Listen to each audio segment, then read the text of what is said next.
Warahmatullahi Iya, wabarakatuh. iya pripun, Pak?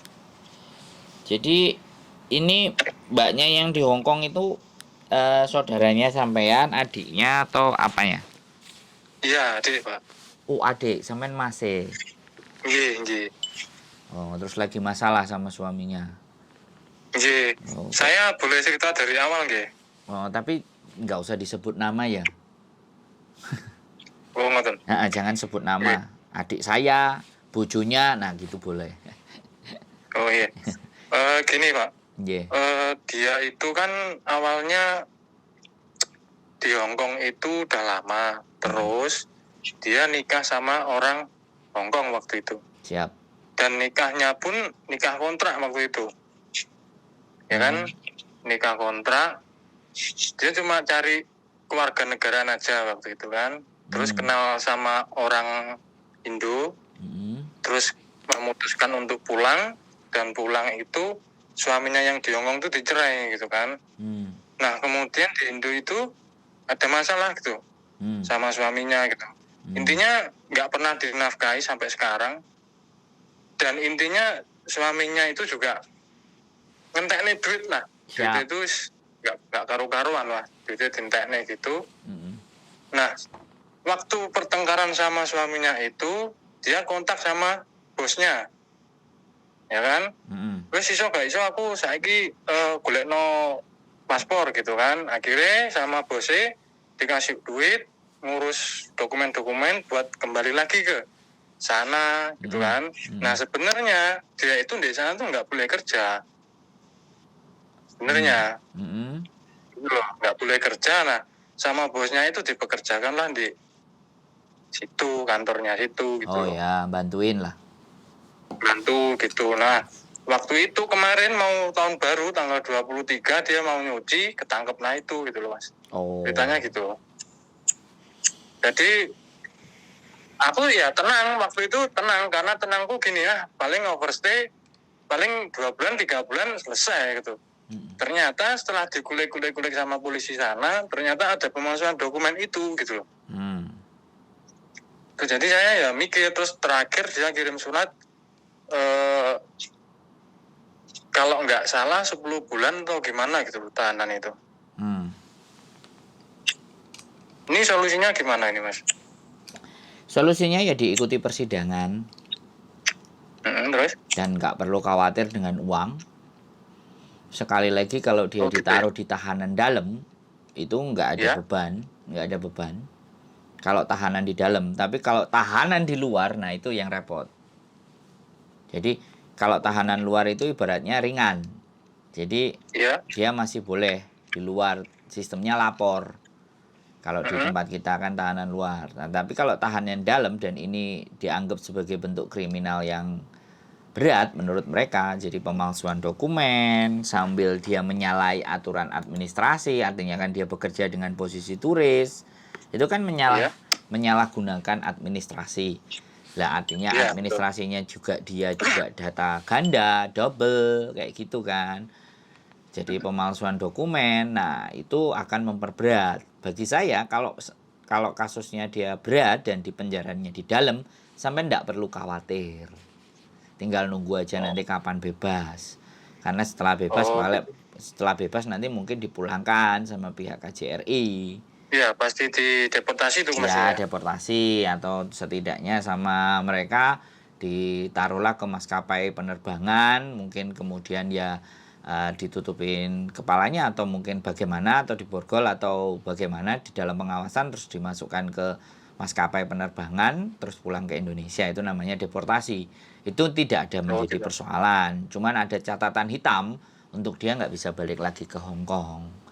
Jadi saran saya sampai nggak perlu khawatir, diurus saja perceraiannya dengan suaminya yang di Indonesia, itu nggak ada masalah. Jalan cerai itu persoalan yang berbeda. Jadi perceraiannya dia dengan Indonesia itu masalah atau kasus yang berbeda dibandingkan kasus yang ini. Nah kalau yang kasus ini kan dia berkasus di Hong Kong. Nah sekarang saya juga nggak ngerti hubungan dia dengan bosnya. Paling tidak kan yang memberi pekerjaan bosnya. Otomatis kalau dia nyangkut bosnya, bosnya juga akan Iya. kena masalah. Tapi kalau dia Iya. tidak menyangkut bosnya, ya sudah nggak apa-apa lagi ketemu di sini. Nah, persoalannya itu ketangkepnya dia pas bekerja atau ketangkepnya pas di luar. Kalau ketangkepnya pas di luar, bosnya aman. Kalau anaknya nggak nyokot, loh ya, si adik Iya. sampean. Tapi kalau bosnya ketangkepnya pas waktu kerja di tempat bosnya, bosnya pasti akan diseret juga. Gitu Iya. ceritanya. Eh, Gini, ceritanya itu dia kan waktu nyuci gitu kan, nyuci terus ketangkep itu waktu ada operasi katanya kan, katanya temennya. Nah waktu itu ditanya-tanya, dia sempat nggak ngaku kalau dia punya dokumen ganda itu nggak ngaku. Sebenarnya tanggal 30 kemarin kan sidang mas. Terus dia menyatakan pikir-pikir, terus kemudian disidang lagi nanti tanggal 10 itu. Terus kemudian sebenarnya mereka sudah tahu kalau si siapa adik saya ini ada dokumen ganda itu, sebenarnya mereka sudah tahu, cuma dia itu nunggu pengakuannya dia aja. Betul. Katanya hakim, ya katanya hakimnya kalau dia ngaku suruh cerita kronologinya selesai gitu. Mungkin ada keringanan juga kalau ya, dia sudah ngaku bebas gitu itu loh. bukan keringanan, Ya. dia dibebaskan. Terus Ya, kemudian terus kok dia tetap kekeh nggak mau mengakui, intinya nutupi bosnya. Terus tak goblok-goblokin gitu loh. Nah terus ngapain gue nutupi bosmu tapi gue jadi korban gitu loh. Jadi ini nanti minggu ini kan temennya kan mau jenguk juga. Nanti tak suruh bilang gitu. Kemarin juga aku sudah kirim surat gitu mas ke dia gitu. Tak suruh bilang aja apa adanya gitu loh. Karena si bosnya itu menjanjikan uang setiap bulan dikasih $2.000 gitu, $2.000. Aku nggak butuh duit itu, aku butuhnya dia tuh keluar gitu. Dan bosnya juga sempat tak ancam juga kemarin waktu tak telepon gitu. Ini semua karena nutupi kamu intinya. Saya minta dukungan moral sama finansial, tak bilang gitu. Kalau enggak ya dia tak suruh ngaku apa adanya biar sekalian semua kena semua gitu loh. Jangan cuma dia aja gitu loh mas. Maksud saya seperti itu. Gitu loh. Menarik ini. Berarti kalau menurut jenengan mentah-mentahan aja nih. Sampai berapa bulan mas kira-kira ditahannya itu? Kalau cuman pemalsuan dokumen ya menurut saya sih nggak akan sampai lebih dari tahunan banyak. Ya bisa 1 tahun itu juga udah maksimal saya rasa. Cuman sekali lagi karena kemarin waktu dia kirim surat dia tuh bilang mentahnya aja kan. Perkiraannya tuh 10 bulan gitu. Ya nggak apa-apa. Intinya gini. Intinya saya cerita sama sampean. Kalau di penjaranya Hong Kong itu nggak sengeri penjara di Indonesia. Udah. Iya betul. Saya ngomongnya cuman gitu. Nah sekarang persoalannya adalah si adik sampean nanti itu mau jujur di persidangan nggak? Itu kan persoalan. Iya. Kalau adik sampean jujur kemarin ngakui data ganda iya. Tetapi pada prinsipnya saya memang dulu namanya ini, sekarang namanya ini, tapi saya nggak tahu menau. Itu urusannya PT, urusannya Kungsi yang memberangkatkan saya. Sehingga saya bisa berangkat lagi ke Hong Kong ibaratnya. Itu saya nggak ngerti mereka dibikin pakai cara apa. Intinya saya sudah dapat nama ini, kemudian saya disuruh berangkat. Anak-anak yang kena data ganda kemarin itu ceritanya begitu. Hampir kurang lebih semuanya sama. Jadi nanti kalau kayak gitu kan imigrasi Hong Kong yang akan diserang kan KJRI-nya. Iya. Nah, kenapa ini? Kok datanya bisa berubah-berubah kan yang kena secara hubungan diplomasi lah. Kalau ditemukan banyak kasus yang seperti itu. Karena teman-teman ini yang data ganda sekarang juga baik-baik saja. Masih kerja di majikan. Ya paling cuman riwa-riwi, mondar-mandir ke imigrasi tadi untuk laporan. Setelah selesai sidang ya sudah, bayar cuma $1.000. Oh gitu ya. Iya, yang ngaku, yang beres, yang oke, masalahnya selesai, nggak sampai ditahan. Lah tapi mungkin ya saya kan nggak ngerti karena nggak dapat cerita dari mbaknya sendiri atau berbelit-belit atau bagaimana atau seperti apa, sehingga sedangkan data mereka sudah konkret nyata. Hong Kong itu nggak bisa ditipu. Saya masuk berapa Iya. kali di Hong Kong, dari 10 tahun, 20 tahun yang lalu pun dia masih ngerekod. Kalau misalkan saya kasih nomor tahanan dia sama alamatnya dia, jenengan bisa ke sana ya? Ya kalau saya nyari, ya saya akan datang, saya akan nyari, ya saya ngajak ngobrol. Tapi kembali lagi, kalau saya tidak di pembukaan dan dianya nggak tahu si mbaknya tadi, ya saya bilang Iya. nanti nama sampean tak sebutin, bla bla Iya, bla iya. bla dari Indonesia kayak gitu. Kalau dia mau terima, nanti kan dia tanyakan dulu. Polisinya Iya. pasti nanyain, ini ada yang nyari kamu namanya ini, katanya dari saudaramu yang ada di sana-sana gini. Oh ya sudah, saya mau nemuin ya, saya bisa ketemu. Oh ya, habis ini saya kirim Mas ya, apa nomornya tahanan itu sama alamatnya ya? Nggak apa-apa, nggak ada masalah. Nanti coba sebisa Mas, mungkin. saya mau tanya, jenengan Boleh. apa temennya Bu Alin ya? Sebentar, Bu Alin ini, Bu Alin yang mana nih? Bu Alin orang Kediri itu. Bu Alin ini, nama Alin itu banyak loh mas. Di Hong Kong Dulu- nama Alin, orang Indonesia dulu yang panggilan nama Alin Bekas itu orang Hong Kong juga gitu. Kenapa? Dia dulu dia dulu orang kerja di Hong Kong juga, terus ngurusin orang-orang yang ditahan-tahan juga katanya. Alin Kediri, dia non Iya, muslim. Kediri. Non muslim. Muslim.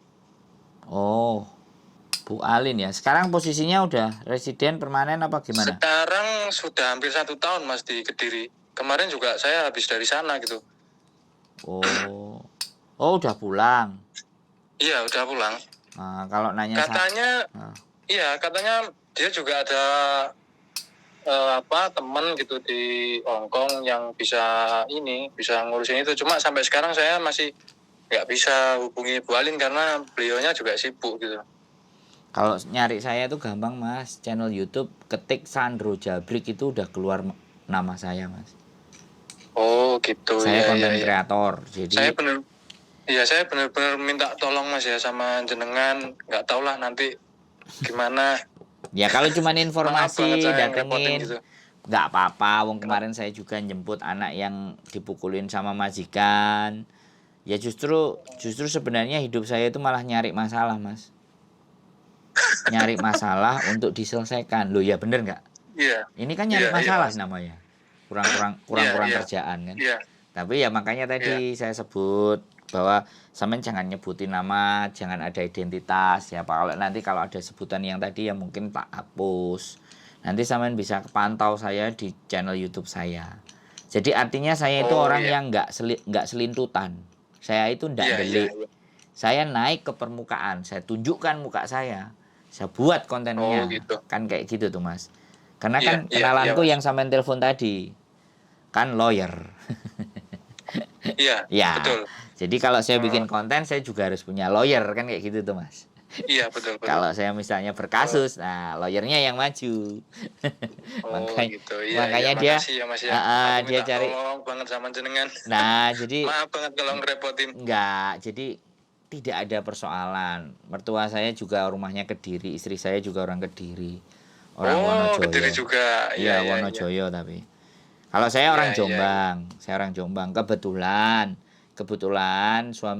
istrinya pengacara tadi teman saya SMA. Oh, gitu. Hubungannya begitu bulet gitu. Tapi karena udah kenal baik dari Iya, iya. dulu gitu, nggak ada masalah. Iya, Gitu, iya, nggak iya. apa-apa, itu baik kok. Saya juga banyak dibantu, ditolong urusan kasus-kasus kok sama si pengacaranya. Iya. Karena Oke. nanti kan kalau si adik saya pulang ke Indo kan pasti saya juga mau minta tolong sama bapaknya yang tadi gitu loh. Nggak apa-apa, no problemo. Gitu.